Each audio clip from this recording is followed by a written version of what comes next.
और देखो मैं एक आपको बात बता रहा हूँ, जैसे जैसे सिलेबस आगे जाएगा ना बेटा, तुम्हें लगेगा कि यार टीचर ना हमारे को ना समझ नहीं रहा है कि मेरे को नहीं समझ आ रहा है, तो टीचर उसको इतना सीरियसली नहीं ले रहा है। वो नहीं लेगा, क्योंकि मैं अपनी ईमानदारी से आपको जब बता रहा हूं, आप इधर उधर बात कर रहे हो, मुझे नहीं पता कि आप कौन से स्टूडेंट हो, मुझे नहीं पता भाई। और ये ऑफलाइन में भी होता है, जब तुम पूरे साल भर जब टीचर पढ़ा रहा है तुम बैक साइड में कुछ करते हो ना, और फिर जाते हो कि सर आखिरी में मेरे मार्क्स नहीं आ रहे, क्या करूं। टीचर भी ऐसी गोल गोल करता है, ठीक है बेटा पढ़ाई करके देख ले, रिवीजन कर ले। समझ तो उसी को आएगा ना भाई जो क्लास में सीरियस होगा, और टीचर भी कहीं ना कहीं उसी के लिए सीरियस होता है। फिर तुम कहते हो सर ये पार्शियलिटी है, पार्शियलिटी है, मैं मुंह पर बोलता हूं कि दिस इज द पार्शियलिटी। वो पता है क्यों आई? एफर्ट्स की वजह से आई। जब टीचर मेहनत कर रहा था तब तूने कदर नहीं करी, और जब तू मेहनत करने जा रहा है तब टीचर कदर नहीं करेगा। ये टू एंड फ्रो है, एक्शन रिएक्शन ही समझ ले। और बाद में जब तुम फंसोगे ना बेटा, मैंने कई बार बोला है, तुम्हारे अगेंस्ट अभी लोग होना स्टार्ट होंगे। अभी तो कंपटीशन दिख रहा है, अभी तो पेरेंट्स होंगे, फिर रिलेटिव, पहले रिलेटिव्स आएंगे, ठीक है, फिर पेरेंट्स भी तेरे अगेंस्ट होंगे। इस तैयारी में भी रुको, तेरे को सब पता लगेगा जो तुम आपस में लगे पड़े हो ना। और फिर एक समय आएगा जब तू खुद अपने अगेंस्ट होगा, दिन भर अपने आप को गाली देगा, यार मैं क्या कर दिया, मैंने ये कर दिया, रोने पीटने वाला, सर मुझे एंग्जाइटी, डिप्रेशन ये सब हो रहा है। वो तब है जब तू लास्ट फेज में आ चुका है कि अब तेरे पास कोई सपोर्ट मॉडल नहीं है कि भाई मैं किसको सपोर्ट मानूं। समझ रहा है?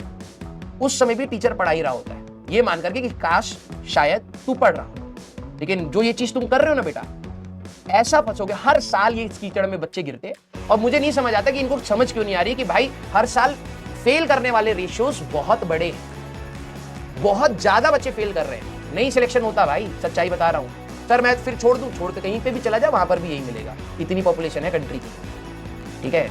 मैं तेरे को होप नहीं भेज रहा हूं, ठीक है, कि नहीं भाई तू मेहनत करेगा तो ये होगा वो होगा, मेरे को नहीं पता तेरा क्या होगा, लेकिन यस जो रास्ता है तैयारी का वो यही है, ठीक है। और अगर तू नहीं चल रहा है ना बेटा, तो तू नहीं चल रहा है, हम तो कर ही रहे हैं।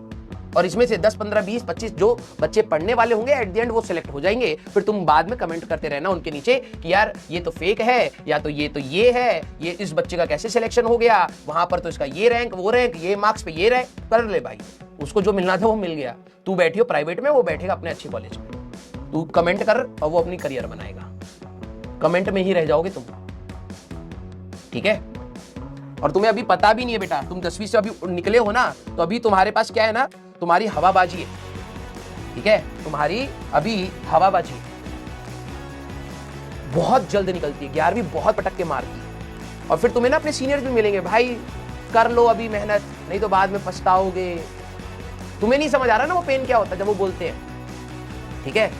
वो पेन तुम्हें तभी रियलाइज होगा जब तुम उस गड्ढे में गिरोगे। और कर लो, ठीक है। आपको ऐसा लगता है कि वही सही है तो प्लीज डू इट।